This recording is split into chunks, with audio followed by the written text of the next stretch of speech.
à toutes et bonjour à tous, je suis Didier Mazier, je vous souhaite la bienvenue, je vous remercie pour votre fidélité à notre rendez-vous hebdomadaire du lundi où nous travaillons sur des questions d'image, de graphisme, avec des logiciels comme Photoshop ou Illustrator ou d'autres. Cette semaine, nous allons travailler avec Illustrator et vous allez voir que c'est particulièrement instructif.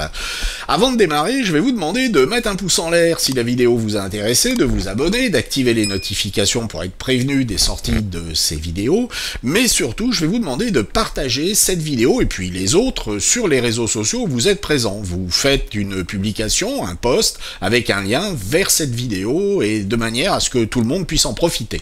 Alors vous allez pouvoir le faire sur LinkedIn, sur Facebook, sur Insta, sur X, TikTok, Snapchat, Twitch, les boucles Telegram et que sais-je encore. Donc comme je vous l'ai dit, cette semaine nous allons nous intéresser à la gestion des encadrés dans Illustrator. Et nous allons mettre en place un système beaucoup plus simple pour créer les encadrés que ce que l'on fait d'habitude avec une forme rectangulaire et puis le texte devant, etc., etc. Nous allons travailler avec le panneau aspect.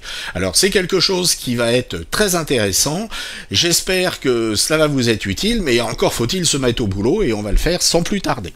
Nous allons encadrer ce texte qui se trouve être sur son propre calque, éditable. Le fond noir, lui, se trouve sur un autre calque qui est verrouillé. Nous allons essentiellement travailler avec le panneau aspect. Et nous allons commencer par supprimer la couleur du texte. Nous allons donc cliquer sur cette icône et vous voyez que notre texte a disparu. Alors bien entendu, nous voulons voir ce texte. Nous allons donc ajouter un nouveau fond. Et bien entendu, ce fond va être blanc. Nous avons récupéré notre situation antérieure. Pour notre encadré, nous allons créer un nouveau fond. Cliquons sur cette icône et ajoutons un nouveau fond. Nous avons donc maintenant deux fonds pour notre texte. Il est important de comprendre que les choses sont empilées les unes sur les autres. Nous allons donc travailler sur le fond qui se trouve en dessous. Et nous allons en changer la couleur en la passant par exemple en orange. Rien n'apparaît puisque nous avons notre texte qui se trouve devant. Par contre, si nous masquons ce fond, eh bien notre texte va être en orange. Nous allons maintenant appliquer un effet. Et nous allons donc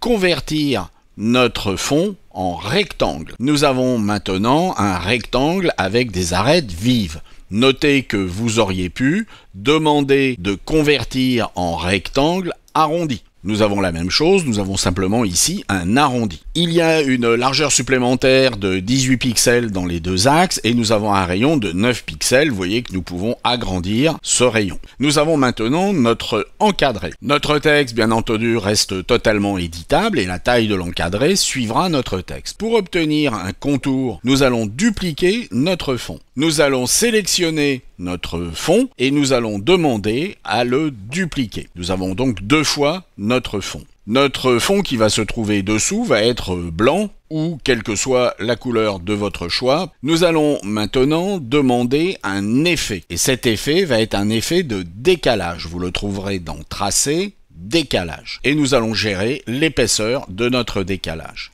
Et bien entendu, ce texte reste éditable. À tout moment, on peut en changer l'orientation. Vous voyez que je l'ai maintenant centré.